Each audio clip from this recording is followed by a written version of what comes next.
We spent 2 years in the planning phase to make this day happen. So thank you to the chiefs, thank you to the mayors, thank you to the departments that helped make this happen, and thank you for lending us your officers. And we assure you we're giving them back to you more engaged than we got them. These officers are absolutely, positively committed to community engagement. The passion that these officers have in community engagement just blew us away. This is so far beyond what we envisioned when we started planning this 2 years ago. And you know, they were joking with me. The last 2 classes, I got kind of emotional because the officers are just so very committed to community engagement. And we went around, every single person is talking about levels of sustainability. What happens beyond this? How do we keep going? How do we reach more people? How do we engage more community members? You know, this has been a year in which police everywhere have been tested like never before.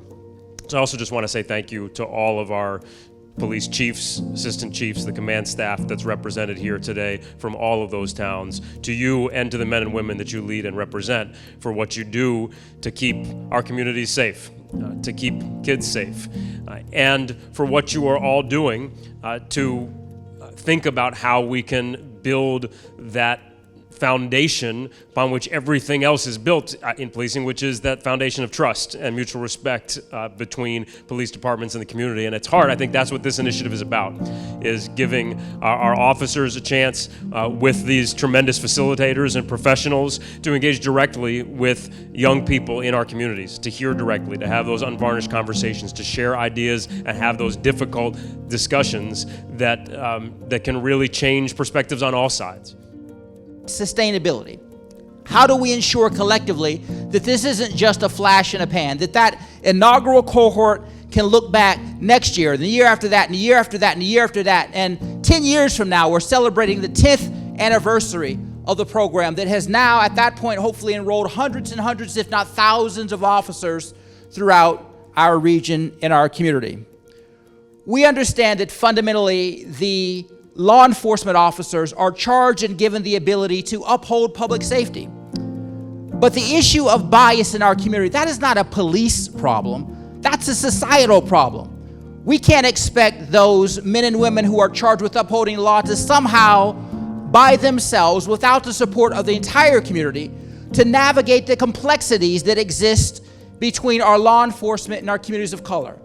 Those complexities predate all of us. But we are here today, and we have an obligation to ensure that we're doing everything within our power to build that trust, to build that mutual respect.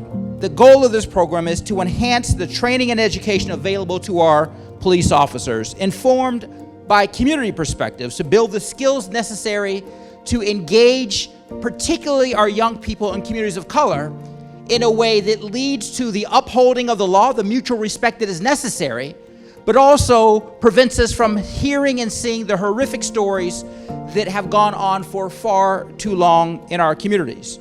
Our whole goal when we were creating it, when we sat down with everybody, was to lose the uniforms, lose the police, citizen or youth title, and really get involved with these kids and bring them, all of us, to the same level. We wanted to learn from the youth what they wanted to see from us, what their advice to us was. This will help to ensure our kids are getting the absolute best value in their experience that will extend outside of school and last for years to come. Value that other students, staff, and parents will hopefully notice and want to be a part of in subsequent years.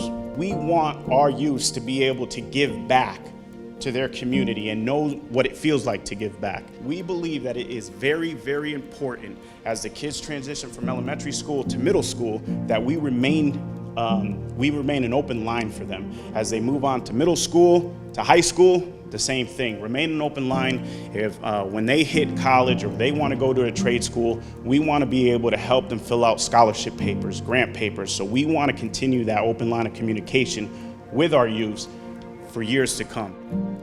I recently heard a quote from Mark Twain that resonated with me, and I kept coming back to it both at work and in my personal life. Mark Twain said, "The 2 most important days of your life are the day you were born and the day you find out why." After 19 years of policing, if I have learned anything, it is that most of us take this job because we want to help people. Helping people is our why. It will continue to be our why. And no matter what obstacles are thrown in front of us. I can remember over 10 months ago having a conversation with my command staff. They started to tell me about this training opportunity being taught by the University of New Haven. It was described as an opportunity to work with several other municipalities in the Hartford area in an effort to improve the relationships between our youth and police. I remember being immediately intrigued because I knew in my heart the best way to improve the current climate is through our youth. I knew working with youth, while may not be a quick fix, was a long-term, holistic approach necessary if we wanted improvements that were sustainable and long-lasting.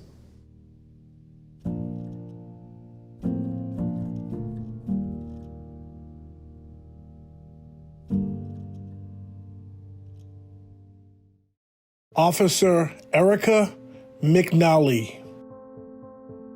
Officer Corey St. Pierre. Officer Mark Caruso. Officer David Flores. Officer Sue Ellen Jobs. Sergeant Luan Boyka. Captain Jeffrey Rousseau. Sergeant Kevin Small. Sergeant Rachel Levy. Officer Joseph Hopkins. Officer Peter Casella. Officer Edward Harris. Officer Carmelo Pena. Officer Nicholas Sanford.